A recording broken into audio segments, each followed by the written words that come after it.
What's up, man? It's Herbo reporting live from ChiRaq, man. You rocking with Mass Appeal right now. Let's get it.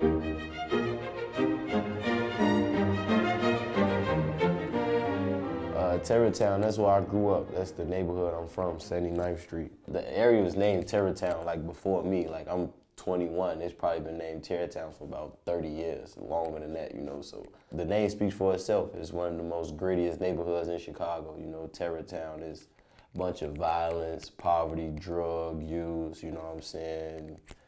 Sex, everything is just it's wild, you know what I'm saying? That's where I come from. It's like second nature's home. It's what I knew, it's what I grew up seeing. So becoming a product of that, seeing people get killed, drug deals, drug addicts approaching me at a young age, trying to buy drugs from me, stuff like that. Like, that was my reality, you know what I'm saying? So it was either I would let it swallow me up and not know how to, you know what I'm saying, survive through it and maneuver, or just become a product of it, which was just natural. It was natural. It was never a situation where I said I want to be in the streets or I want to, you know what I'm saying, be a part of negativity. It was just a survival instinct.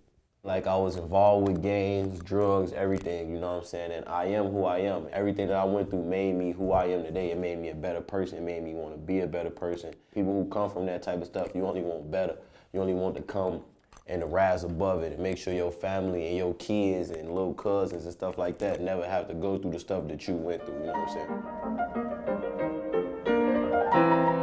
saying? Chicago, it was classified and broke up into a bunch of gangs and different stuff like that. And it's really gangs. It's like everybody in Chicago, they look at it, they think gangs, like, that's what is the big higher organization, or that's what's, you know what I'm saying, running what's going on in Chicago, but it's not. It's really what you believe in, you know what I'm saying? You, your family, what neighborhood you come from, and just protecting yourself, you know what I'm saying? So that's where the whole No Limit thing came from. It was never really like us being a gang or falling under an organization. We always our own men, you know what I'm saying? It's basically, it's representing you don't have to answer to anybody, you know what I'm saying? There is no superior laws over one man. You're a man, you're your own man, you make your own decisions, you know what I'm saying? You go to sleep, you wake up on your own, you know, so that's what it really represents, you know what I'm saying? I feel like the reason why I rap about what I rap about is because the drill, the scene, and everything is what's going on, it's what I see, it's what I've been through, you know what I'm saying? That's what I live more than half of my life witnessing, you know, so that's all I have to talk about, but I'm not that artist. I'm a hip hop student, I study lyricism, like, I appreciate music, you know what I'm saying? And I know, and I'm a big fan of just a student. I always study, like, real live organizations, you know what I'm saying? Like, stuff that's really going on in the city and that means something. So that's what I want to enlighten people on outside of Chicago and in the world, that, you know what I'm saying? This is what's going on, but it's bigger than this. We want to grab our people as a whole and uplift them and make sure the kids don't have to live like that no more, and the youth could go do activities and play basketball and go to summer camps and stuff that I used to do less than 10 years ago, probably 10 years ago, 12 years ago. These were my activities. And the kids who 9, 10, 12, they don't have that no more. The same opportunities that I had early on, they don't have it. So that's why they outside killing, and people don't understand that, you know? It's certain situations where, like, for example, you and your brother walk into the store and something happen, and somebody shoot your brother, you know what I'm saying? Not by mistake, walk up, shoot him for whatever, something that him and your brother may have a fist fight in high school. You're gonna think about that for the rest of your life. You may even go to sleep and wake up thinking about retaliation, killing that person that killed your brother. And that's a lot of what's going on in Chicago. No matter where you're from, who you are, certain situations will just change you as a person, change your mindset, no matter who around, who may try to talk to you. You know what I'm saying? Nobody has that unconditional love that you may have for your brother, you know what I'm saying? So nobody will be able to understand what made you make the decisions that you went on and made. And you may be comfortable with the decision that you made because you thought about it. It's always causes behind it. I feel like a lot of stuff what's going on is miscellaneous, but it's always a cause. Even when people are being followers, it's a cause. He's being a follower of a person who may really be in the middle of what's going on. Someone who may have lost their brother, their sister, their daughter, their son. Like, literally, you could be moving on a block. You could move on a block, a neighborhood in Chicago, and your son could be 8, and you could trust your son to walk literally 100 feet to the corner store. You can trust your son to walk 100 feet to a corner store knowing he's going to be good and he can get killed in a crossfire just because somebody on that block got some beefs going on. And you as a father don't have nothing to do with that, but what do you want to do? You want to go out and kill those gangbangers that got so much going on where their neighborhood is not protected for an 8-year-old to walk down the street. A lot of that is going on. So you can be a father in your 30s, and now you trying to kill some 20-year-olds, some 18, 19-year-olds, because they just got your son killed. You know what I'm saying? Like, a lot of that is what's going on in Chicago, and people don't understand it. These are real situations. 2-year-olds, 3-year-olds getting killed in crossfires, getting killed in cars. Stuff like that is really going on because it's a lot of misguidance.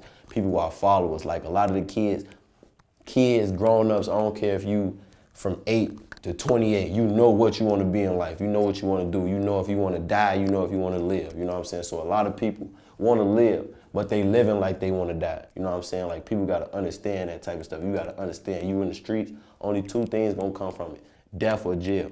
If you out here and you not chasing death or jail, or you not in here living this life and understanding what come from it and trying to make something better of it, that's the only way you're going to overcome it. When you understand what come with it and you still living it, trying to make something better of it, that's when you overcome those situations. But when you not really prepared for what happens in life, life is not a coincidence. When you in the streets, you're going to go to jail or you're going to die. If you want to be in the streets for the rest of your life, it's only 2 things going to come from it. You can always overcome the streets. It's easy. It's not hard to overcome the streets. But if you in the streets and don't know what come with the streets going to eat you alive. You know what I'm saying? And people got to understand that. Kids don't understand that. They don't understand, like, oh yeah, I'm in the streets, I'm gangbanging, but I want to go to college next year. No, you're not going to go to college. You're going to die. Like, if you're not out here really thinking, focusing, like trying to make your next move your best move, you're going to die in the streets. You worried about next year. You can't plan for next year if you're not living for the day. If you're not living for the day, watching your surroundings and thinking like you're trying to get home, you're not going to make it home.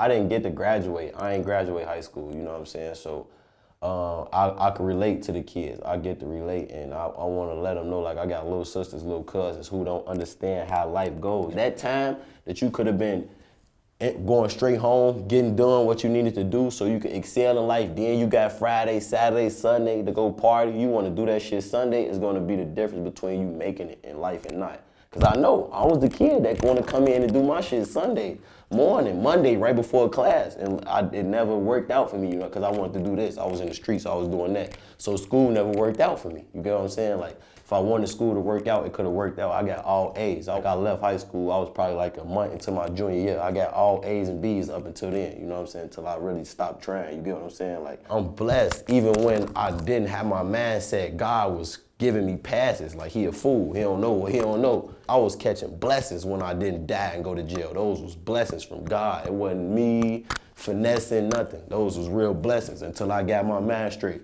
God forgives fools and babies, and I know that. I was a fool, you get what I'm saying? Like, he was forgiving me. So when you go to schools and you reflect on what you've been through and try to, you know, drop jewels and, you know, teach them stuff that could add value to their life, they understand it for sure because they know that you care, you personally, you telling them something to make them better. Real street dudes, they don't even know how to guide a kid and tell them to live your life the right way, you know what I'm saying?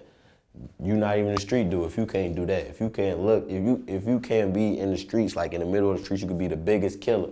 If you don't want the best for the next little young, not even a teenager, you want him to grow up how you grew up, you're not a street dude, you're a coward.